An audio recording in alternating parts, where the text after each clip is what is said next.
بسم اللہ الرحمن الرحیم اللہم صلی علی محمد و آل محمد۔ کیا محرم اسلامی سال کا پہلا مہینہ ہے بھی یا نہیں؟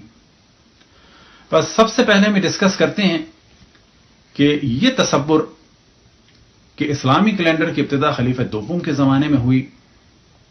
یہ نظریہ سوائے توہین رسالت کے کچھ بھی نہیں، کیونکہ ایسا سوچنا اس بات کا نتیجہ ہے کہ یہ کوئی تصور کرے گا کہ رسول اللہ صلی اللہ علیہ وسلم کو اسلامی کیلنڈر کی کوئی بھی فکر نہیں تھی اور دنیا سے چلے گئے،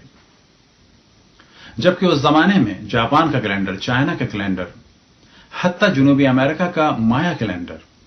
انڈیا کا کیلنڈر اور خود سرزمین عرب میں عربوں کا کیلنڈر تھا، یہودیوں کا کیلنڈر تھا جو لونی سولر تھا، عیسائیوں کا کیلنڈر تھا کہ جو سولر تھا۔ لہذا رسول اللہ صلی اللہ علیہ وسلم کے بارے میں یہ گمان کرنا کہ ان کو اس جانب بالکل بھی توجہ نہیں تھی، ان کی اس جانب، تو یہ بالکل توہین رسالت کے مترادف ہے۔ انہیں قطعاً توجہ تھی اور بے حکم خداوند تبارک و تعالی انہوں نے اسلامی کیلنڈر کی بنیاد چاند پر رکھی، یعنی قمری کیلنڈر کو قرار دیا اور اس کا پہلا مہینہ اپنی ہجرت کو قرار دیا۔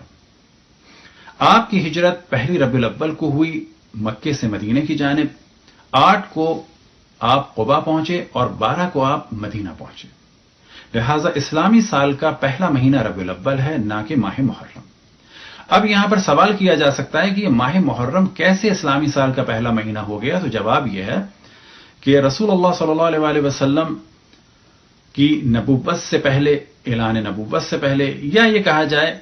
کہ مدینے آنے سے پہلے تک ماہ محرم عربوں کا پہلا مہینہ تھا، لیکن رسول اللہ صلی اللہ علیہ وسلم نے ربیع الاول کو پہلا مہینہ قرار دیا۔ اور یہ والا موضوع تاریخ کی مختلف کتابوں میں معاہدوں کی صورت میں اور لیٹرز کی صورت میں موجود ہے، کہ جن میں سے ایک کا ہم حوالہ دیں کہ جب رسول اللہ صلی اللہ علیہ وسلم نے معاہدہ کیا نجران کے عیسائیوں سے، اور جسے مولا امیر المؤمنین علیہ الصلوۃ والسلام نے لکھا، تو اس میں جو تاریخ بیان ہوئی اس کی ابتدا ہجرت ہی سے تھی اور اسے بعد الہجرہ کہا گیا۔ شروع میں ہجرت کے بعد مہینوں کو بیان کیا جاتا تھا، پہلا مہینہ، دوسرا مہینہ، 10واں مہینہ، 15واں مہینہ، 20واں مہینہ، اور بعد میں سالوں کا حساب ہونے لگا۔ خلیفہ دوم نے اپنے دور میں نئے اسلامی کیلنڈر کا آغاز نہیں کیا،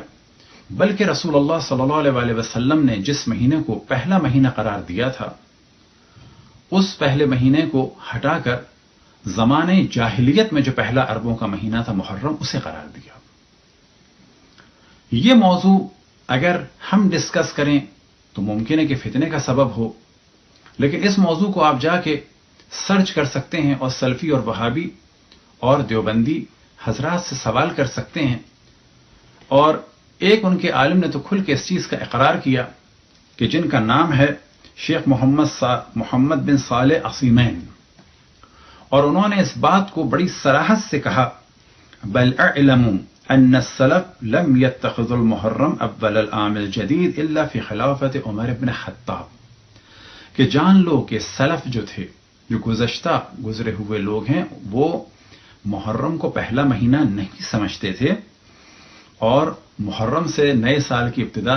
کو نہیں مانتے تھے، بلکہ یہ سلسلہ ہوا خلافت عمر بن خطاب کے دور میں۔ إنها الناس أحد فرد عليه ولا تبتأ أحدا بذلك، هذا هو الصواب في هذا المسألة. لو قال الإنسان مثلا نهنئك بهذا العام الجديد، قل هنأك الله بخير وجعله عام خير وبركة، لكن لا تبتدئ الناس عنه، لأنني لا أعلم أنه جاء عن السلف أنهم كانوا يهنئون بالعام الجديد، بل اعلموا أن السلف لم يتخذوا المحرم أول العام الجديد إلا في خلافة عمر بن الخطاب رضي الله عنه۔ نعم۔ اسکرین پر آپ اس ویب سائٹ کو دیکھ سکتے ہیں کہ جس کا نام ہے اہلحدیث.com، اور اس کا لنک بھی آپ کے سامنے ہے، اور یہی والا موضوع آپ کو مکتبۃ الشاملہ میں بھی مل جائے گا، کہ جہاں پر جب ان سے سوال ہوا تو انہوں نے یہی جواب دیا، اور یہی والا موضوع آپ کو اسلام QA میں بھی مل جائے گا، اور یہ ساری وہ ویب سائٹ ہیں کہ جو سعودی عرب کی وہابی اور سلفی ویب سائٹ ہیں، اور آپ خود بھی جا کے پوچھ سکتے ہیں، سرچ بھی کر سکتے ہیں. آپ ہماری بات کا بے شک یقین نہ کریں اور سلفی اور وہابی اور دیوبندی علماء سے جا کے پوچھیں کہ کیا یہ موضوع صحیح ہے یا نہیں ہے، اور اگر یہ ہم بیان کر رہے ہیں تو کم سے کم یہ شیخ عثیمین کی رائے ہے یا نہیں ہے. برحمتك يا ارحم الراحمين وصلى الله على محمد وآله